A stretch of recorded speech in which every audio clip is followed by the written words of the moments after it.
안녕하세요, 여러분. 저는 고려대학교 국문과 교수 신지영입니다. 오늘부터 한국어의 발음, 이것이 궁금하다. 11개의 강의를 시작해 보도록 하겠습니다.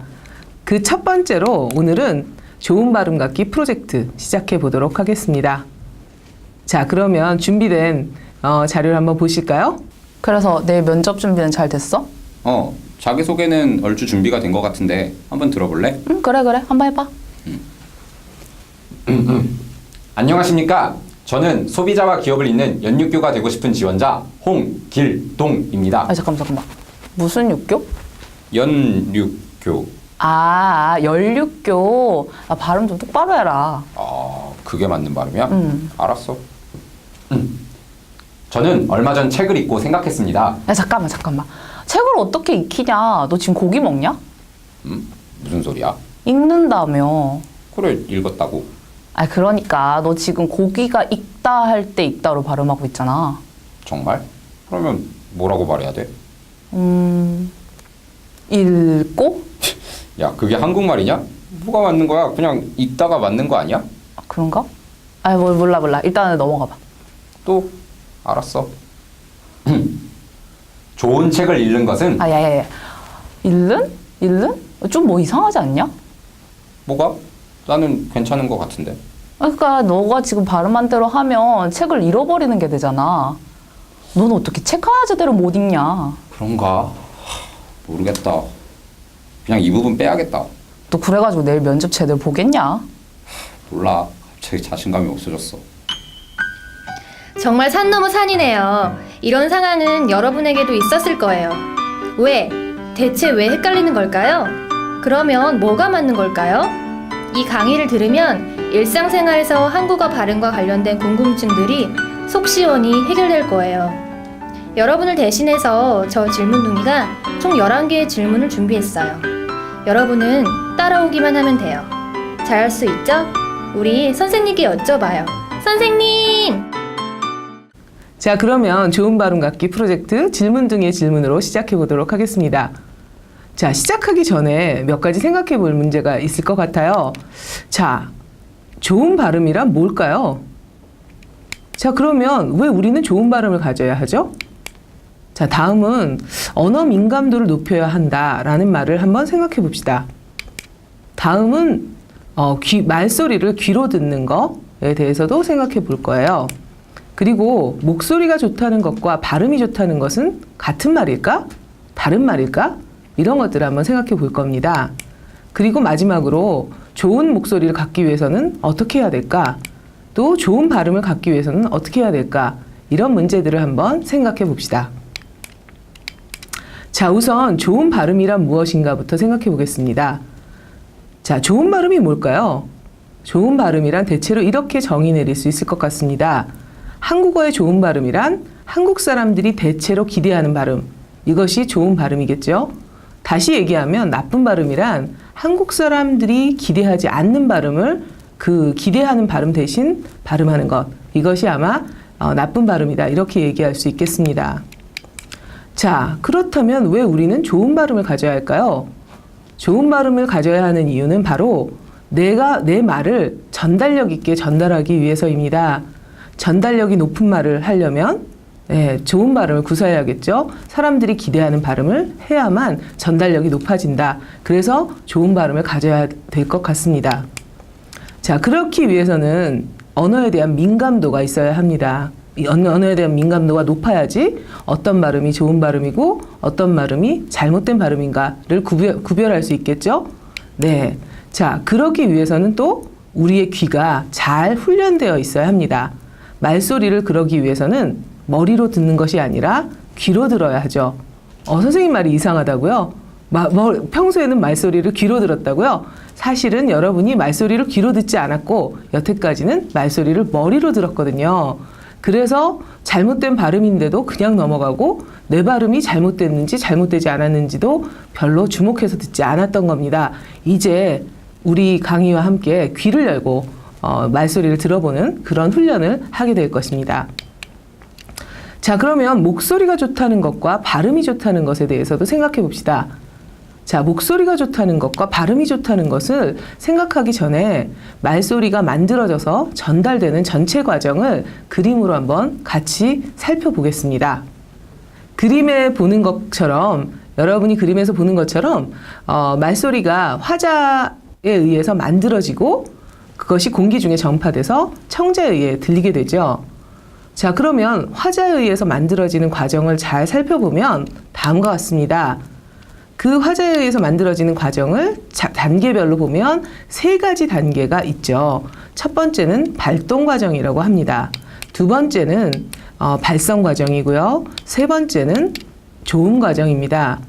발동 과정을 통해서 우리는 기류를 조달하게 되고요. 발성 과정을 통해서 우리는 기류를 조절하게 됩니다. 그리고 조음 과정을 통해서 기류를 변형해서 말소리가 산출되는 그런 과정을 우리가 살펴볼 수 있습니다. 자, 그러면 기류를 조달하는 발동 과정은 우리가 보통 이제 호흡과 관련이 있죠. 좋은 호흡을 하면 좋은 발동 과정을 거쳐서 소리가 나오게 됩니다. 기류를 조절하는 발성 과정은 성대의 진동을 어떻게 하느냐, 이것과 관련이 있습니다.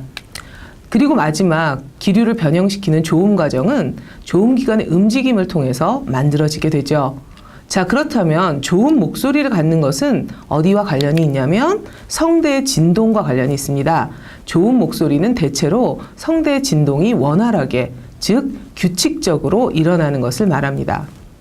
그리고 조음 과정, 조음 기관을 움직이는 것과 관련이 있는데요. 이런 것이 바로 조음 기관의 움직임을 잘하는 것, 이것이 바로 조음 발음과 연결이 됩니다.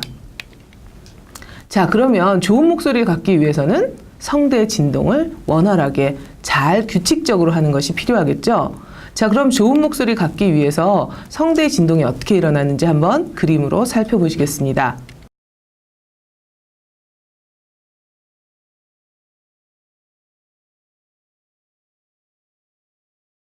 그러면 여러분이 보셨다시피 그림에서 보듯이 성대의 진동이 아주 잘 원활하게 일어나는 그림이었어요. 성대의 진동이 잘 일어나고 있죠. 규칙적으로. 자, 그랬을 때 여러분이 들었던 그런 소리가 납니다. 성대에서 나는 소리는 이렇게 그 핸드폰 진동음처럼 진동음이 산출이 돼요. 그리고 나서 이제 입안으로 올라와서 조음기관이 움직여지면 여러 가지 소리로 분화가 되는 것이죠.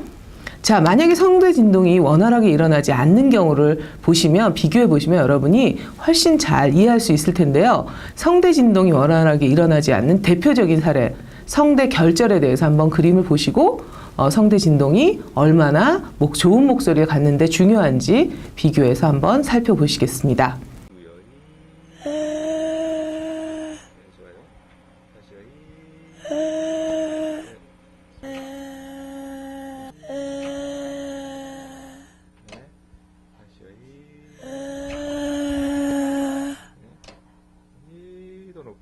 자, 보셨죠? 성대 결절이 생기면 가운데 성대 결절 때문에 성대가 다 붙지를 않아가지고 기류가 그 나머지 옆에 구멍으로 새게 돼요.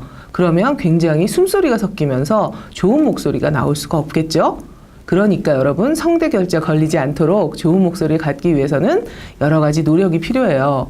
노래방에 가서 큰 소리로 노래를 부른다든지, 특히 술을 먹고 노래를 부르는 거 굉장히 안 좋습니다. 게다가 담배 피는 거 많이 안 좋겠죠. 자, 그러면 여기서 한 가지 팁을 드릴게요. 좋은 목소리를 갖기 위해서, 즉 성대 관리를 잘하기 위해서 어떤 게 제일 중요할까요? 그 중에 하나 되게 중요한 것은 그 근처가 습기가 찰 수 있도록 계속 유지해 주는 겁니다. 즉 물을 많이 마신다든지 아니면 김을 쐰다든지 이런 것들이 여러분의 목을 관리하는 데 굉장히 중요한, 즉 좋은 목소리를 갖기 위해서 굉장히 중요한 요소가 될 겁니다. 자, 다음은 좋은 발음을 갖기 위해서는 어떤 것이 필요한지 알아봅시다. 좋은 발음을 갖기 위해서는 앞에서 살펴봤듯이 좋은 발음이 무엇인가에 대한 정의를 잘 알고 있어야 되겠어요. 자, 여러분 아까 저와 함께 알아본 것처럼 좋은 발음이란 한국 사람들이 기대하는 발음이라고 했습니다. 한국 사람들이 한국어에서 일반적으로 기대하는 발음, 이게 바로 좋은 발음이라고 얘기할 수 있겠죠. 자, 그러기 위해서는 첫째, 우리가 목표로 하는 소리들에 대한 발음을 정확하게 알고 있어야 되겠고요. 즉 혀 짧은 소리를 하거나 그래서 목표음의 부적절한 발음을 산출하면 좋은 발음이라고 할 수 없겠죠. 아주 대표적인 사례로 연예인 중에서 좋은 발음을 갖지 않아서 그릇되게 주목되는 예들을 아마 머릿속으로 떠올릴 겁니다. 네, 스 발음 대신에 쓰 발음을 한다든지 했어요 이렇게 발음을 해서 이상하게 이제 주목을 받는다든지 혹은 스나 즈를 갖다가 드로 대치해서 했어요 뭐 이렇게 발음을 한다든지 이런 것들 때문에 굉장히 유명해진 연예인들이 머릿속으로 떠올릴 겁니다. 이런 경우에 우리가 좋은 발음을 가졌다라고 얘기하기 어렵겠죠. 다음은 소리와 소리, 그 다음에 형태소와 형태소. 형태소란 말 너무 어렵죠? 형태소라는 것은 의미를 가지고 있는 단어를 구성하는 요소 중에서 의미를 가진 가장 작은 조각, 이것을 형태소라고 합니다. 즉 소리와 소리 그리고 형태소와 형태소가 연결될 때 생겨나는 여러 가지 변화의 양상이 있는데 한국어에는 아주 다양하게 이러한 변화의 양상이 있고 그것들을 우리의 기대에 부응해서 발음을 해줘야 좋은 발음이다 이렇게 얘기할 수 있습니다. 좀 어렵다고요? 예를 들어서 한번 생각해 볼게요. 국하고 물이 만나면 어떤 단어가 되죠? 네, 국물이란 단어가 생각나죠? 그런데 국하고 물이 만났는데 국물이 아니라 국물이라고 발음하네요. 이렇게 소리와 소리가 연결됐을 때 다른 소리로 발음나는 거, 이러한 현상이 한국어에 있습니다. 또 하나는 봄이라는 단어와 비라는 단어가 만났다고 생각해봐요. 그럼 어떻게 되죠? 봄비라는 새로운 단어가 나오죠? 만약에 이 단어를 봄비 이렇게 말하면 좋은 발음이라고 할 수 없을 거예요. 봄이라는 단어와 비라는 단어가 새로운 단어인 봄비라는 단어를 만나면 이 경우에 여러분은 봄비처럼 소리를 바꿔줘야 발음이 정확하다 이렇게 얘기할 수 있겠습니다. 자, 그러면 앞으로의 강의에서 여러분이 어떤 내용들을 다루게 될지 오늘은 그 11가지 앞으로 저와 살펴볼 11가지 강의 중에서 오늘 강의를 제외하고 10가지 강의의 내용에 대해서 간단하게 소개를 받도록 하겠습니다. 두 번째 강의에서는 한국어의 모음에 대해서 얘기를 해볼 거예요. 그 강의의 제목은 내 생각을 내가 알지 내가 알까로 해봤습니다.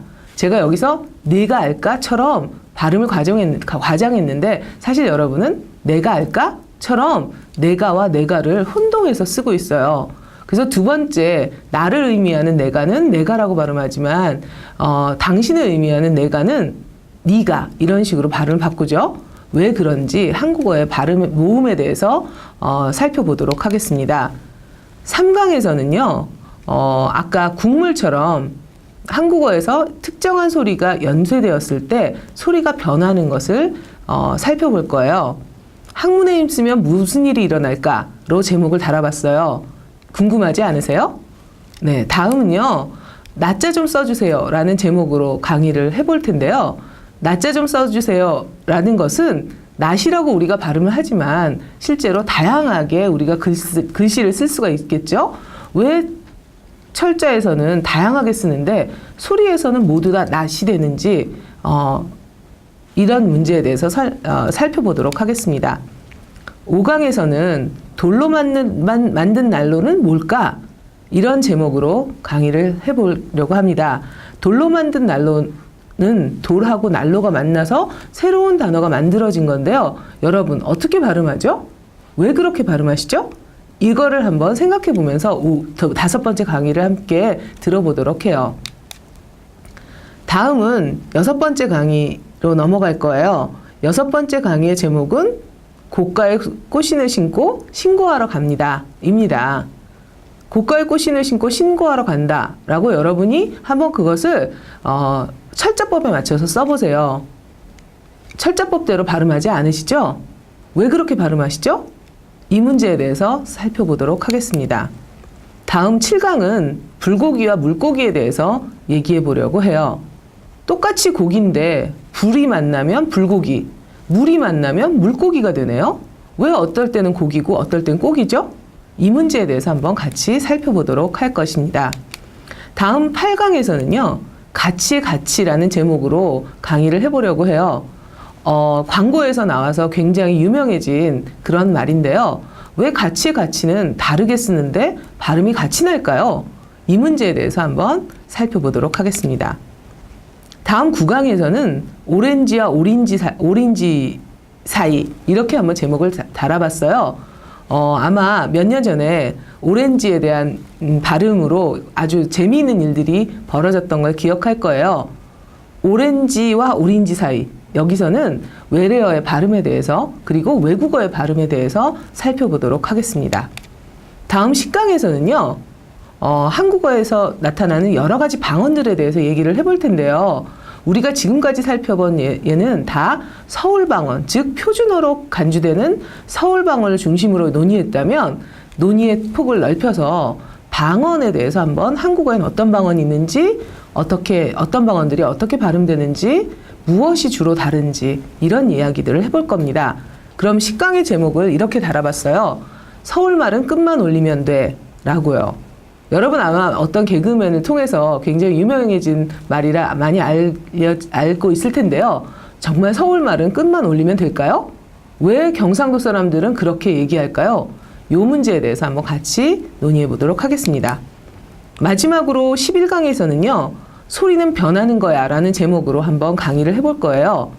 말소리는 정말 시간에 따라 변하지 않는 걸까요? 표준이 정해지면 절대로 변하지 않는 걸까요? 그렇다면 재미가 없겠죠? 말소리는 시간에 따라서 또 변합니다. 30년대에 녹음됐던 자료가 있으니까 한번 들어보면서요. 뭐가 확실히 많이 달라졌는가 이걸 한번 귀로 들어보기도 하고요. 별로 긴 시간이 아니지만 50년대, 60년대, 70년대를 거쳐서 지금 2010년대를 살고 있는 여러분, 만약에 2010년을 사는 여러분이 타임머신을 타고 50년대로 간다면 지금 하는 말과 똑같은 말을 하고 있을까요? 반대로 2050년을 살고 있는 사람이 1950년대에 온다면 100년 동안 말소리는 변하지 않았을까요? 이런 문제를 한번 생각해 보도록 하겠습니다. 자, 이렇게 해서 우리가 한국어의 발음 이것이 궁금한 11가지 문제들을 한번 앞으로 같이 살펴볼 예정입니다. 기대가 되시나요? 열심히 해봅시다.